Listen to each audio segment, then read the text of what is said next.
Hello, I'm Hannah, and this is Hannah's Books. Victober is here. This morning I was eager to get started, even though I had a whole workday ahead of me. Although I've not done much reading yet, I started to gather my supplies.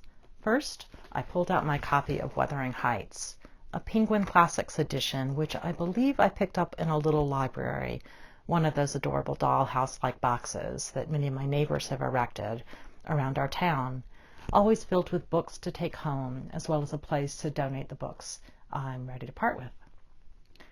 In it, I stuck one of the random bookmarks that seemed to breed on my side table.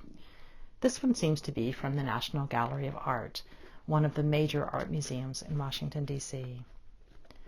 Wuthering Heights is a reread for me, but I haven't read it in nearly 40 years.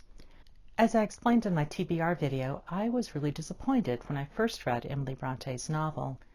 I was looking for something just like her sister Charlotte's Jane Eyre, and Wuthering Heights is not that book. I'm hoping to put aside that adolescent disappointment and finally give it a chance to shine for its own merits. Next, I started looking over the pattern I plan to knit for Knit and Listen. I chose the lovely Celtic Myths shawl by Asita Krebs. The knitter's social media site Ravelry has a huge number of suggestions for things to look out for in the pattern, mentions of skills one might need to learn for this project, like keeping straight what the difference is between a make one left and a make one right, and discussions of which yarns or what needle size might work the best. For yarn, I opened the skeins and set them on my Swift, one by one, to crank the knob and turn the loosely looped yarn into yarn cakes, one way to prepare yarn for knitting that helps prevent awful tangles and other messes.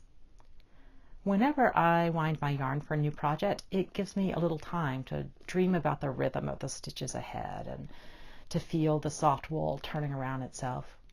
Rather than getting frustrated by the delay before I can actually sit down to my project, I tend to really enjoy this part, the excitement before I take the official plunge and cast stitches onto my needles.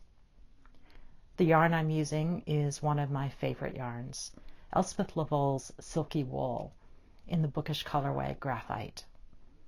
Tonight, after a special dinner with my husband, we may sit on the sofa and either read together or perhaps watch the film version of Oscar Wilde's The Importance of Being Earnest, starring Colin Firth, Rupert Everett, Judi Dench, and other amazing actors.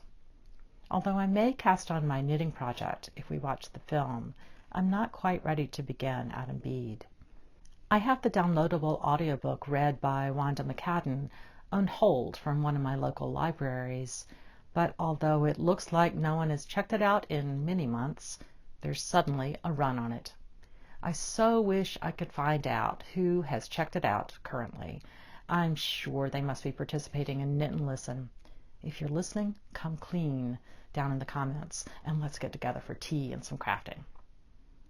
Before I fall asleep tonight, I want to snuggle under a throw, wearing warm pajamas and crack open Wuthering Heights. Unfortunately, after a cool and cloudy autumn day yesterday, the weather here in Washington, D.C. is summer again. I guess I'll be reading under the fan, possibly with a glass of iced tea, as I begin Emily Bronte's novel. Thanks for joining me today. I hope you too are excited to begin Victober. I can't wait to hear more about what you're reading and what you're knitting. See you soon.